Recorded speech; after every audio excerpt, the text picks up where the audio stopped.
बच्चों, जहाँ तक कल राजस्थान की रजत बूंदे की व्याख्या हुई थी, उसी के आगे मैं अब करने जा रहा हूँ, उसी के आगे की व्याख्या। यह पट्टी वर्षा के जल को गहरे खारे भूजल तक जाकर मिलने से रोकती है। ऐसी स्थिति में उस बड़े क्षेत्र में वर्षा पानी भूमि की रेतीली सतह और नीचे चल रही पथरीली पट्टी के बीच अटक कर नमी की तरह फैल जाता है। तेज़ पड़ने वाली गर्मी में इस नमी की भाप बनकर उड़ जाने की आशंका उठ सकती है, पर ऐसे क्षेत्रों में प्रकृति की एक और अनोखी उदारता काम करती है। रेत के कण बहुत बारीक होते हैं। वे अन्यत्र मिलने वाली मिट्टी के कणों की तरह एक दूसरे से चिपकते नहीं। जहाँ लगाव है वहाँ अलगाव भी होता है। जिस मिट्टी के कण परस्पर चिपकते हैं वे अपनी जगह भी छोड़ते हैं और इसलिए वहाँ कुछ स्थान खाली छूट जाता है। जैसे दोमट मिट्टी, काली मिट्टी के क्षेत्र में गुजरात, मध्य प्रदेश, महाराष्ट्र, बिहार आदि में वर्षा बंद होने के बाद धूप निकलने पर मिट्टी के कण चिपकने लगते हैं और धरती में, खेत और आंगन में दरारें पड़ जाती हैं। धरती की संचित नमी इन दरारों से गर्मी पड़ते ही वाष्प बनकर वापस वातावरण में लौटने पड़ती है। यहाँ पर बिखरे रहने में ही संगठन है। मरुभूमि में रेत के कण समान रूप से बिखरे रहते हैं। यहाँ परस्पर लगाव नहीं, इसलिए अलगाव भी नहीं होता। पानी गिरने पर कण थोड़े भारी हो जाते हैं पर अपनी जगह नहीं छोड़ते। इसीलिए मरुभूमि में धरती पर दरारें नहीं पड़ती। भीतर समाया वर्षा का जल भीतर ही बना रहता है। एक तरफ थोड़े जल नीचे चल रही पट्टी इस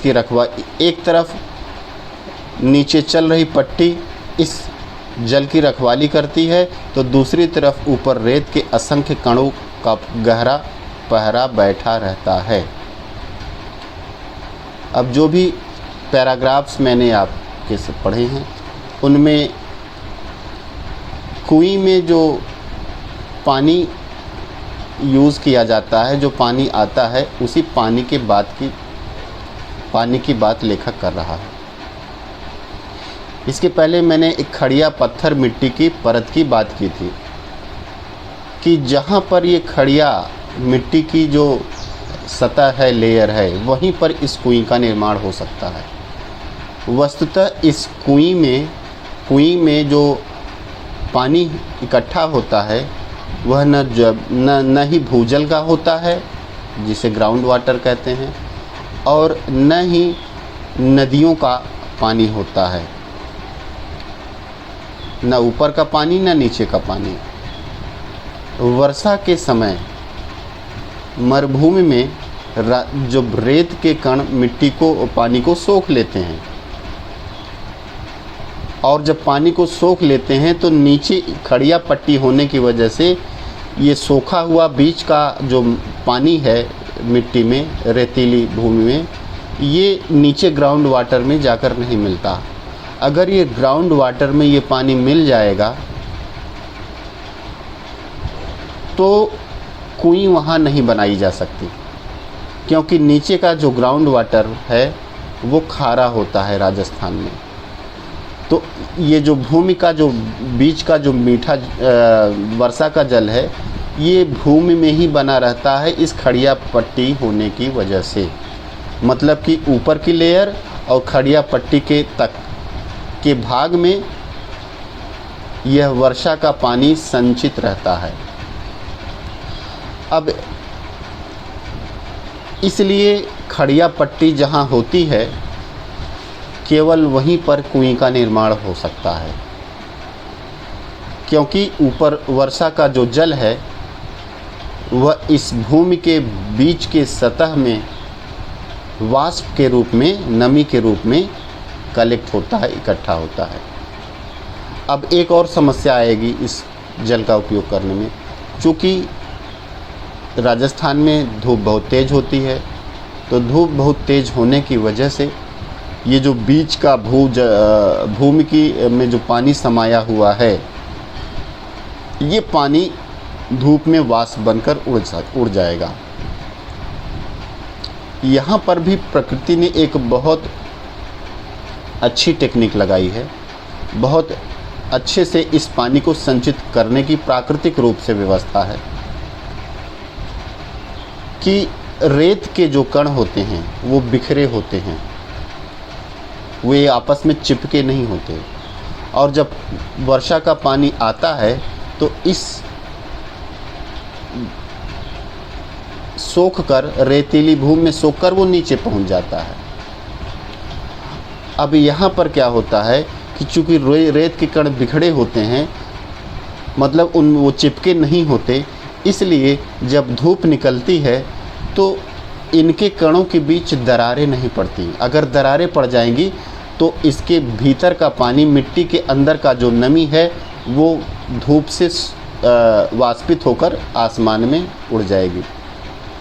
जैसे नॉर्मली क्या होता है कि हम लोगों के क्षेत्र में जहाँ पानी बरसता है तो वहाँ तो मिट्टी के कण आपस में चिपक कर कीचड़ का रूप ले लेते हैं, लेकिन जैसे ही धूप निकलती है, पानी सूखता है, तो उस जगह पर मिट्टी में दरारें पड़ जाती हैं। और ये दरारें क्या करती हैं कि धरती के अंदर का पानी वाष्पित करके आसमान में फिर वापस भेज देती हैं। यहाँ पर एक बहुत बड़े सिद्धांत का उपयोग होता है कि जहाँ पर कहते हैं बिखरे रहने में ही संगठन है। इस मरुभूमि में रेत के कणों का बिखरा रहना अपने आप में एक संगठित प्रक्रिया है। इसलिए ये अलग अलग बिखरे हुए हैं, ये एक दूसरे से बहुत सटे नहीं हैं, एक दूसरे से मिक्स अप नहीं होते। इसलिए जब धूप पड़ती है तो एक दूसरे से जुदा भी नहीं होते, एक दूसरे से अलग भी नहीं होते। तो रेत के कणों का बिखरा रहना अपने आप में इनके संगठित होने का प्रतीक हो जाता है। और जबकि सामान्य रूप से यह उल्टी प्रक्रिया है। कहते हैं कि जहाँ बिखराव है वहाँ अलगाव है, लेकिन यहाँ पर इस अलगाव, इस बिखराव ने रेत के कणों को संगठित कर रखा है कि धूप निकलने के बाद उन कणों के बीच दरार नहीं पड़ती। यह जो प्रकृति का उल्टा जो सिद्धांत है, कुएं बनाने में बहुत काम आता है, क्योंकि जब भूमि के अंदर समाया हुआ यह वर्षा का जल सोख लेता है, धूप निकलने पर ये रेत के कण आपस में बिखरते नहीं और अलग नहीं होते, उनके बीच दरारें नहीं पड़ती, तो इनके अंदर का जो जमा हुआ पानी है, इकट्ठा हुआ पानी है, वो धूप में वाष्पित होकर आसमान में नहीं जाता है। इसलिए यहाँ पर प्रकृति ने इस सिद्धांत को इस तरीके से बनाया है कि कुएं का निर्माण बहुत अच्छे तरीके से हो सके और इस भूमि के बीच का जो वाष्पित जल है, जो नमी है, इस नमी का उपयोग कुएं में इकट्ठा करने के लिए किया जाता है। इस तरह से हम देखते हैं कि कुएं को बनाने में प्राकृतिक नियमों और सिद्धांतों का बखूबी से समझकर उसका पालन किया जाता है। और तभी कहते हैं ना कि जब प्रकृति के सिद्धांतों को समझकर उसको अपने हित में उपयोग करेंगे तो प्रकृति हमेशा वहाँ आपके लिए काम करती है, आपके संवर्धन के लिए, आपके संरक्षण के लिए, आपके ज़िंदगी को ग्रो करने के लिए काम करती है। जहाँ पर प्रकृति के सिद्धांतों के खिलाफ काम होता है, वहाँ पर प्रकृति भी आपके खिलाफ काम करती है। और इसीलिए प्रकृति के हिसाब से इंसान को चलना चाहिए। और यह जो कुएं है, प्रकृति के हिसाब से, प्रकृति के सिद्धांतों के उपयोग का एक बहुत ही सर्वोत्तम उदाहरण है।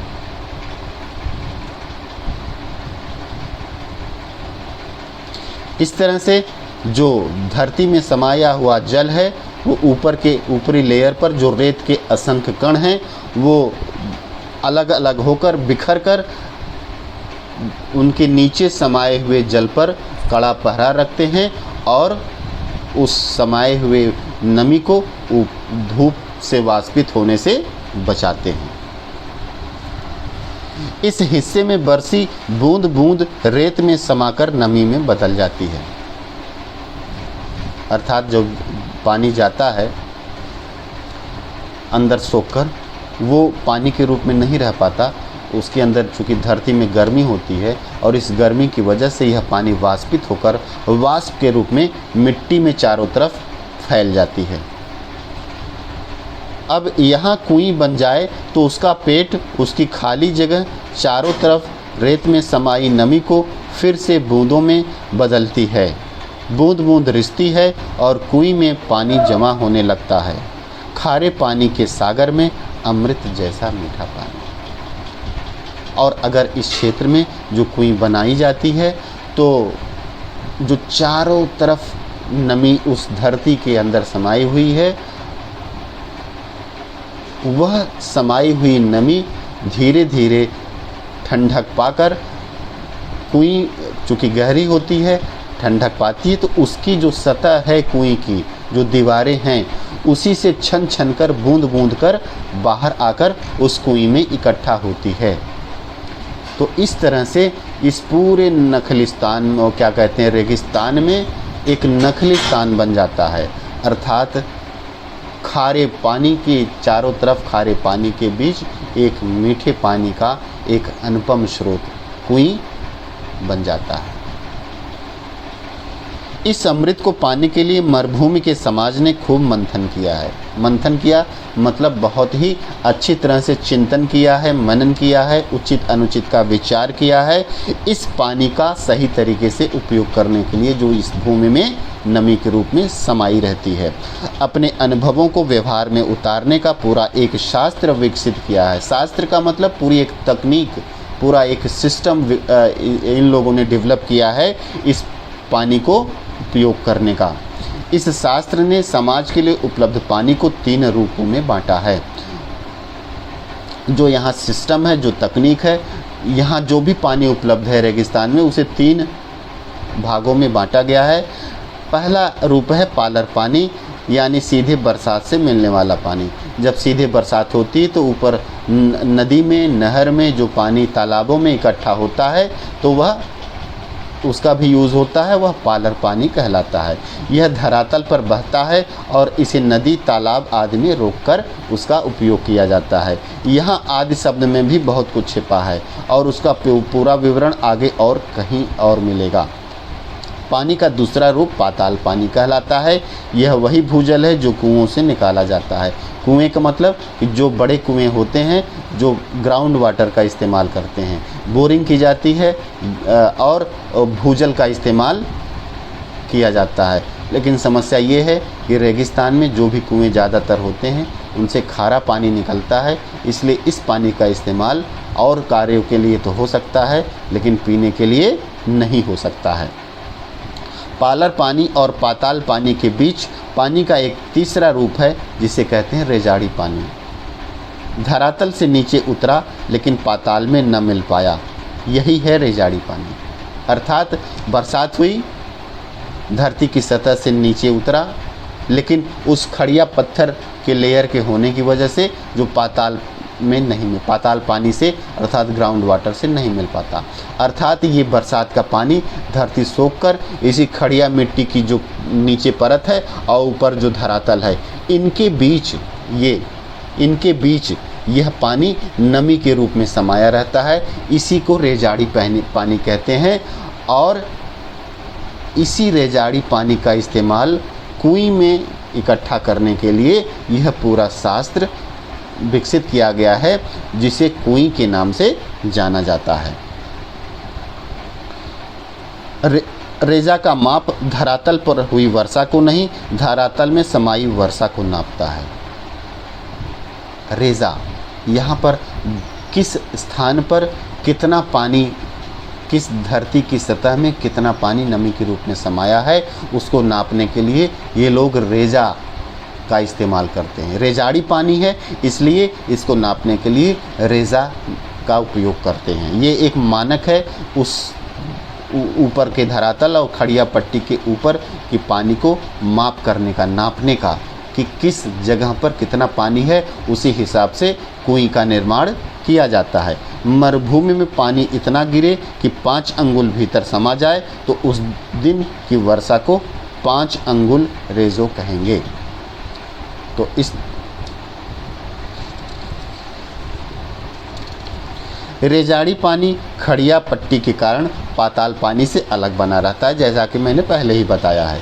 ऐसी पट्टी के अभाव में रेजाड़ी पानी धीरे धीरे जाकर पाताल पानी में मिलकर अपना विशिष्ट रूप, ऐसी पट्टी के अभाव में अर्थात जहाँ पर ऐसी पट्टी नहीं होती है वहाँ पर ये जो रेजाड़ी पानी है धीरे धीरे जाकर पाताल पानी में मिलकर अपना विशिष्ट रूप खो देता है। अर्थात जो पानी की जो मिठास होती है, जो शुद्धता होती है, वह नीचे के ग्राउंड वाटर में मिलकर, खारे जल में मिलकर वह भी खारा हो जाता है। यदि किसी जगह भूजल पाताली पानी खारा है तो रेजाड़ी पानी भी उसमें मिलकर खारा हो जाता है।